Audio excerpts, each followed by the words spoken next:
Well, this drama just does not end. Look at this. Chauffeured cars and Broadway tickets inside the National Realtor Group. Yes, that's right. NAR is back in the headlines. And again, not for a great thing. Check out what Housing Wire had to write today about this at the bottom. Just as a reminder, the trade group has also been accused, besides of what they're what this came up, which I'll read to you. The trade group has also been accused of discrimination, sexual harassment, intimidation, and blackmail by a host of former employees, which led to the resignation of President Kenny Parcell in August 2023. Now, there's a whole article here that I'm going to take you through by the New York Times, just came out today, from none other than Deborah Kamen, which does not love the real estate industry. Let me stop sharing. She doesn't like the real estate industry. She hates agents. She thinks we're idiots. She always reports this negative stuff about our world. But in this case, she might have something here. I mean, did you all know that this was going on with NAR? When you look at, this is the New York Times article. This is the Real Estate News article. NAR's lavish spending includes six-figure pay for volunteers. These are volunteers. And this is the subheadline.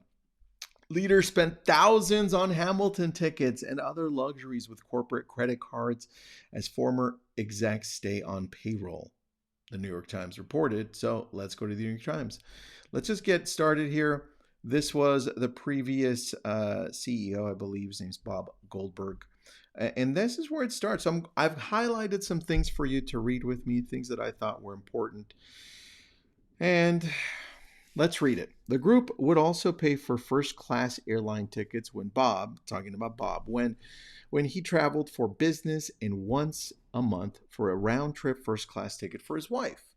He was given $1,500 monthly car allowance and $2,250 a month to cover utilities and insurance at his pied-à-terre, I don't even know how to pronounce that, so excuse me, in Chicago, where NAR has its headquarters. And NAR even agreed to pay for pet sitters to watch his dogs when Mr. Goldberg was away from his house. Now, for me, when I'm reading about this, I'm thinking of it as a business. He negotiated this, they agreed. So not too bad until you take in the nonprofit rules. Then that could change things. So let's keep reading, and then I'll get to that because I break that down as well. Now you've got this little thing here. It says the group's president-elect, and first vice president are elected by members and receive annual six-figure payments. Tax records show NAR refers to officers as volunteers. I think that's the deceptive part, right? You would think, well, since they're volunteers, they're not getting paid that much, are they? The answer is yes. They've been given corporate credit cards and on work trips. They have racked up charges from expensive dinners, golf outings, spa treatments, and sports tickets, the Times found out. Now, they also highlight this thing about them going to Hamilton and spending, I don't know, a couple $1,000s or close to it on tickets, right, at events. And I'm like, okay, this is getting a little extravagant, a little crazy. Then they ask attorneys. 7 lawyers who specialize in nonprofit law said the group's spending not only appears excessive, but also may run afoul of tax law. Several said NAR spending is known among watchers of nonprofits.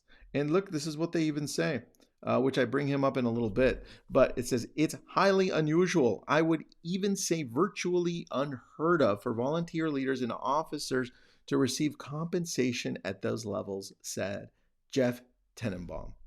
He's a nonprofit lawyer in Washington, D.C.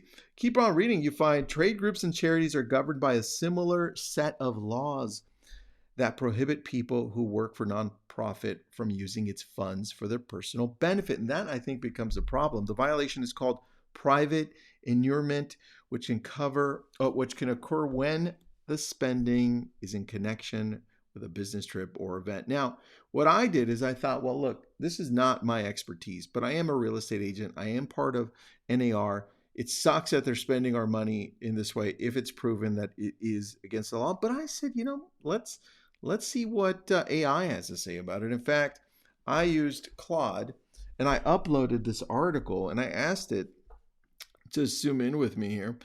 I said, "What are the rules for nonprofits that this can possibly break? Is NAR liable for anything?" And so it said, "Let me analyze this. Based on the article, there are several potential legal issues that NAR faces. One of them, like we just read, private inurement violations. So potential violations include, which we talked about, here we go, $75,000 country club initiation fees for the CEO, first class flights for executives and their spouses, personal pet sitting, Broadway tickets for family members, spa treatments and golf outings, 300 wine bottles at dinners, resort stipend of $500 that could be used for personal activities." Now, compensation issues as well too, because remember, these are volunteers and they're getting paid like, man, that's a salary for some baseball players that are not the greatest, but not bad. They still made it to the MLB, so congratulations to them. Tax concern laws. Again, this is a big one. According to a nonprofit lawyer, Carrie Pollack, quoted in this article, while rules are strict, they're almost never enforced. But Audrey Chisholm notes excessive private benefits could be grounds to lose their tax exemption. And I think that is the piece that becomes a problem, because if the IRS comes in and says, "Wait a second, this is way over the norm," right? And let's just read these two. Tax status risk. NAR could possibly lose its tax-exempt status if the IRS determines these perks constitute excessive private benefit. This would have massive financial implications for the organization. On top of that, I mean, geez, another lawsuit? And then what happens to NAR? Besides the tax implications, do they get hit with another fine? This can get pretty crazy. But number two here, legal regulatory action. The IRS could investigate and impose penalties, which we talked about. State Attorney General might investigate misuse of nonprofit funds. Now, if this happens, then that means they could finally place some people at NAR that know what they're doing, that don't abuse the power and really want to help us out, right? Because we all know we have a love-hate relationship with NAR here. Last one, members could potentially sue for misuse of dues. I mean, do we do a class action lawsuit? What do we do? Member claims. Anyway, there are other things here that it brings up from where we're currently at with NAR. What do you think about all of this? Do you think that it's a big deal? Do you think that it isn't? Do you think that maybe because it was an outing at these events that it's okay, as we do business, we have to go out and talk and eat and play and have fun and get together and connect better, wine and dine some of the clients? Or do you think it's a complete misuse and this should not be allowed when it's a nonprofit? What do you think? And look, follow me for more information on this and other real estate stuff. This one is kind of nutty. Unbelievable.